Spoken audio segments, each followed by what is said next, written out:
Right, welcome to this introduction video. I have painted up a droid army from Star Wars here. So it's a Trade Federation droid army. Painted it up for use in games of 40k. Heresy for some, fun for others. This will split opinion, I'm sure.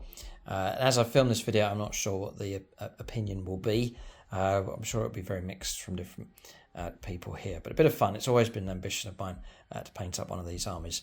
And then we've been working in secret on channel membership here with a concept for this force, and it's now ready at 2,000 points. This is the army ready to go. So in this video, just a brief introduction, a bit of the theory behind this, a bit about the project. I'm going to reference out some different things for you, the paint process. There's some tutorials that are available as well, and there should be a complete army video as well for the full breakdown for the rules with these. So I think when Star Wars Episode 1 Phantom Menace came out, I think it was about 13 or 14 years old, and just the whole film and the concept, especially of the Trade Federation stuff. So from the humble droids to the droid to the tanks, just the whole concept, the design concept of them, the way the CGI was done, the way they operated on the battlefield, it fascinated me, and I was mightily impressed for it. And the battle on Naboo against the Gungans, just a scene from the film here that you can see on one of the kits that was released back then. Just blew me away. I've always loved the concept and just looking for an opportunity to paint up the models. As far as models are concerned, I got a hold of one of the kits a number of years ago. I still haven't built it. I stored it away thinking one day perhaps I could try and use it in 40k somehow, just as an excuse to get the models painted up. But the scale of this is 132 and it's too big, it's huge, it wouldn't have fitted in. So I shelved the idea. I toyed with the option of, I'd seen on the internet some people had taken old Necron models and then painted them up in this colour scheme, but it just didn't quite fit.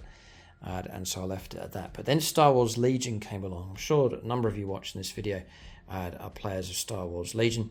It's popular enough and seems to be a good game. But the sculpts that have been produced are absolutely fantastic. So I just couldn't resist getting some of the models and then, well, try to figure out a way, just for fun, of working them into some games of Warhammer 40,000. James thinks the idea is crazy, and I'm sure at least half the people watching this will think it's mad, but we'll see. It'll be fun for sure as we play some games. See how well this army gets on against different factions. No real serious stuff intended with these, just some fun games, just to try them out and see how they do. So I think it's right just to show you some of the models, which mightily impressed with. Let's just show you some droids. So I bring them up here. The sculpt on these, the detail on them is exactly right. So they have been done particularly well. Now I did change the bases. I'm not keen on the bases you get for Star Wars Legion, so I put them on normal sized. These are 28.5s for Warhammer 40k. So they just migrate across quite nicely. On the larger bases, such as the vehicles and the droid guys, you get slots in there for the rules for Star Wars Legion. I didn't want that. I wanted to match all up nicely, so I tracked down bases on eBay and got them to match up for regular 40k. So the basing is correct for 40k with these, and it's not too far off from Star Wars Legion. So I think I could probably use the models in Star Wars Legion without too much problem. But I did, because I'm using these built for 40k, I based them up for that. But there's a number of poses, but they're done really well. The sculpts are fantastic. And I have to say, in all honesty, the quality of the kits, all of them, droid guys are a bit fiddly, but especially the tanks, the quality is absolutely top notch. They're brilliant models. So that's those.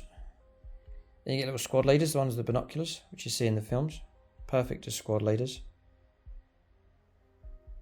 Painting process on these is exceptionally quick. Its use of contrast paints. Now, would you believe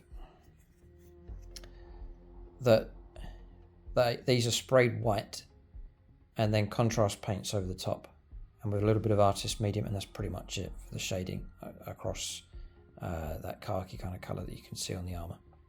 Super quick and highly effective. So really happy with how they've come out.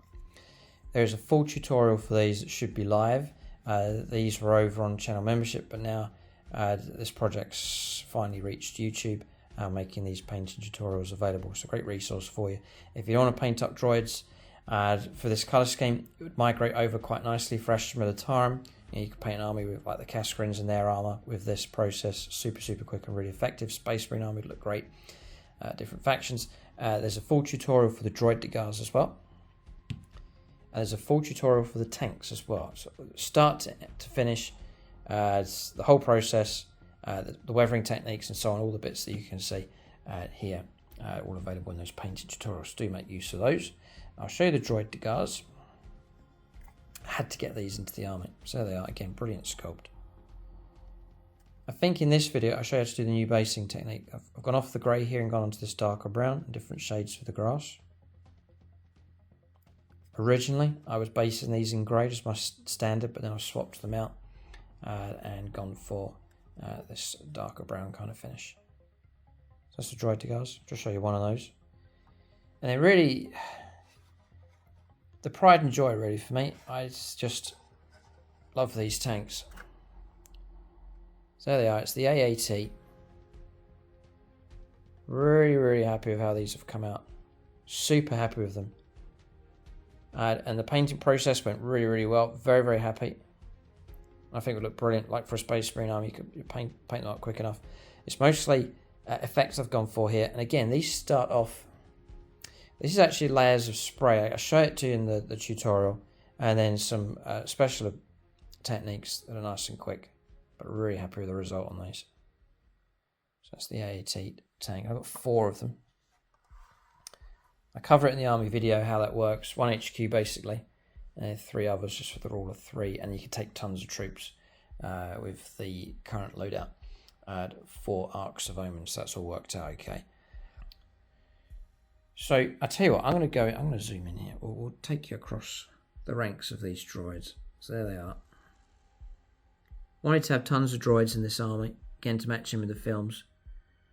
Then these heavy hitting Droid Degars in support. A couple of HQ guys with the binoculars, and the back line of the AAT tanks, just like you see on the Battle on the Boot, supporting the droids as they go in. So I tried to structure, even though I'm playing this for 40k, I'm trying to structure this to match in how you see in the films to get that real kind of feel for these. So a bit of theory then, how these could work in 40k. And we talked about it on a number of videos on channel membership. So Star Wars and 40k, Warhammer 40,000 is 40,000 years in the future, right? Star Wars is in a galaxy far away, a long time ago.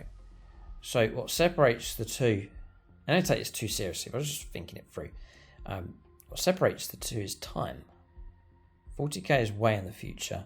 Star Wars is in the past, but they share the same universe, right? So the idea is that perhaps, as some Trade Federation droid army gets stuck in space, it floats around for millennia, and then ends up drifting into contact with 40k factions. Some rogue trader gets on board, switches the droids back on, sells them to some rogue planetary governor. You could work it that way. They're discovered on some planet and switched on, they're activated and so on. So, there's that concept to think of. If you look at the films, the race that controls the droids, they look a lot like Tau if you look at them. So there's that kind of strange stuff going on as well. The other option is that so the first one's that they travelled through time, through space, and then they reached the 40k universe, and then they're used and traded and activated that way. The other option is that the Tau are working on fully automated battle droids and full-on armies that they can use. And they can use them then for training. So you've got replica hammerheads here, replacements or stand-in, and then droids to represent fire warriors and so on, or an opposing force, and the Tau army gets to practice against fully automated armies. That suits the Tau exactly right. You can imagine the Tau doing that. So that's another theory of how these could be worked into the game. If I cut out stuff like Jedi and characters and remove all those kind of things and just go for automated AI droids, it becomes much more workable. That's what I've done with this force here. It's just purely the droids that are being used. You know, and if you develop that further, you can imagine the Tau training and practicing with these armies. And then if there is a situation where they're needed, they can then activate these, switch their blasters from stun to kill, and send them out into battle. And they'd even perhaps even use them where they send them out ahead of their main force to scout out and to probe the enemy. You know, they can use these expendable droids just to absorb damage and to test out the opposing forces. Or if it's a real harsh environment, they could send the droids in instead of expending precious lives of fire warriors. They could send in their automated forces instead. So there's plenty of scope for that. Very, very believable the Tau would do something like that. So, and then using AI, it would infuriate the Imperium, and then you can imagine the wars that would ensue with that going on. So I think it's quite doable. But again, it's just for fun and just sort of a good fun excuse just to use these in games of Warhammer 40,000. Love to hear what you have to say about the theory behind this. There's been some good discussion about it on channel membership, but it'd be fascinating to hear what people have to say in the comments section. So the whole theory of Star Wars meeting Warhammer 40,000, you may say, well, it's impossible, or you might want to look deeper into the potential theory of it. I think the only gap between the two is time, but I could be wrong on that one. Leave your own comments and feedback in the comments section below. So the last thing to talk about really is the transfer of getting these to fit into 40k. So I've mentioned the Tau already, just going to run them from the Tau Codex. And then very briefly, the three types of units that I'm running. So you've got the B1 battle droids here equipped with the E5 blaster rifle. I'm just going to run those as Tau fire warriors. Give them pulse carbines, the 2-shot shorter range weapon. Their profile is pretty much like a Tau fire warrior. 4-up save, about right, 6-inch move, toughness 3, strength 3, all fits right. Weapon skill 5+, useless in close combat. Droids are useless in close combat, so that fits just fine. 4-up armor save, which I think is about right for a droid in 40k, so all of that fits in quite well. And then the firepower is not too scary, but in mass numbers, it can be effective enough. That's the idea with those. So that fitted in quite nicely. Then the droid Degars, they were tricky, but I'm going to run those as Tau Crisis battlesuits, taking double cyclic iron blasters. In the films, they run these shields. Just take shield generators upgrade for Crisis battlesuits. They've got a 10-inch move, which in the movies or in the films, they do move very, very quickly. They roll around the board and then set up and start firing. So that fits in really well. And then 4 wounds on them, toughness 5, so they're tougher than regular infantry. Got some wounds as well, so all fitted in quite nicely. So firepower, shield generator, movement, and the loadout, the build form, the toughness, the profile, fits in just nice. For games we're going to do, I'm going to house roll them. I'm going to drop Manta Strike, so they can't deep strike. I'm going to drop Fly, so they're not going to hop over stuff, it's not realistic. But to replace that and to swap it out, we'll give them Auto Advance 6. Because in the films, they do move super, super quick. They're able to relocate very, very quickly. And so just take away Fly, take away Deep Strike, and then let them Auto Advance 6. You've got a potential of 16-inch move with those. I think that's fair enough. It seems to work quite well, but that's the Droid Degars. Then finally is the AAT Trade Federation Battle Tank. Now, this is where it gets interesting because these fitted in really well. So it comes with a lateral anti-personnel lasers, 2 of them here. It also comes with the MX-8 artillery laser cannon, the main battle cannon across here. And you can play a card that lets them loose with a missile that fires out from here. So now think about the Tau Hammerhead. It has the sponsons, the accelerator burst cannons, 2 of them, fits in perfect. The main gun I take is the iron cannon, not the railgun, but the iron cannon, which you pay 10 points for, that fits in just nice. And then take a couple of Seeker missiles, which come out from these slots just here. On top of that, it's 14 wounds. This is a big enough tank. It's on the same size comparison as a Hammerhead. It's a hover tank, the same as the Hammerhead as well. Same kind of toughness, 3-up armor save.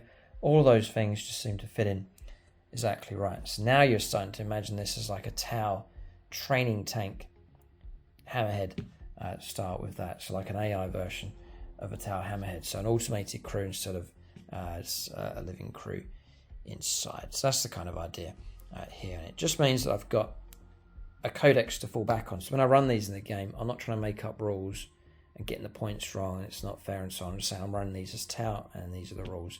And I've been able to do it purely Tau, across the board with the rules. Just one house rule on those, just to add in a bit of realism. And I've got these running as a Tau force. And the great thing is that I've said that these would be an automated army for the Tau, and it's actually the Tau codex that I'm getting the rules from as well. So it marries up quite nicely. So that's the video, just a brief introduction and a showcase for this force.